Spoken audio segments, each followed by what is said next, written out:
回来后还经常听郡主拿着李瑶做的黑黑糖，小声嘟囔着，是否能感受到他的心意？不要此类！区一个厨子，居然用一块糖勾引了朕的侄女，朕要砍了他！陛下，使不得呀！郡主伤了心怎么办呀？朕的小琉璃一眨眼长大了，到了该嫁人的年纪了，一切都是为了琉璃幸福快乐。虽然是厨子，琉璃心怀也没办法了。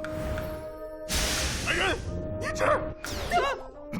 朕决定将琉璃郡主赐婚于天上居李瑶，如实描写琉璃的美貌与品德，其他随便写写吧。是，事情就是这样。陛下已经吩咐上衣裤给郡主做漂亮嫁衣了。我和李阳哥哥不是那种关系。这就大事不好了！陛下已经赐婚了，要是郡主想撤婚，为保郡主名誉，李瑶就得死啊！啊？为什么？小瓶子，今日之错，都是因为你说错话。世子爷，小的知错了。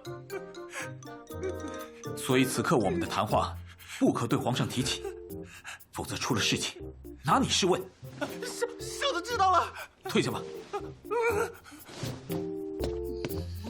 就你自己弄错了，就要砍我，还有没有天理啦？对不起，李瑶哥哥，都怪我让黄叔叔误会了。我从小父母双亡，黄叔叔总是想尽办法让我开心。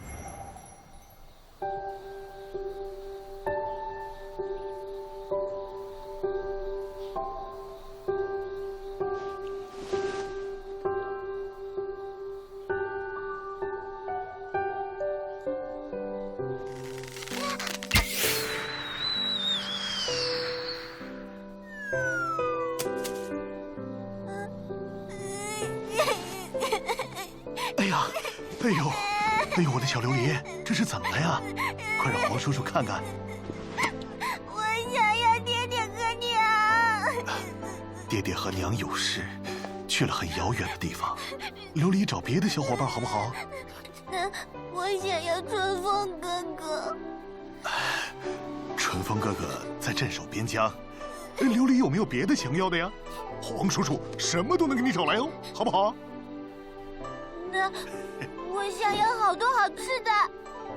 好嘞，来人，去御膳房找个会做饭的宫女，送到双叶宫，专门服侍琉璃。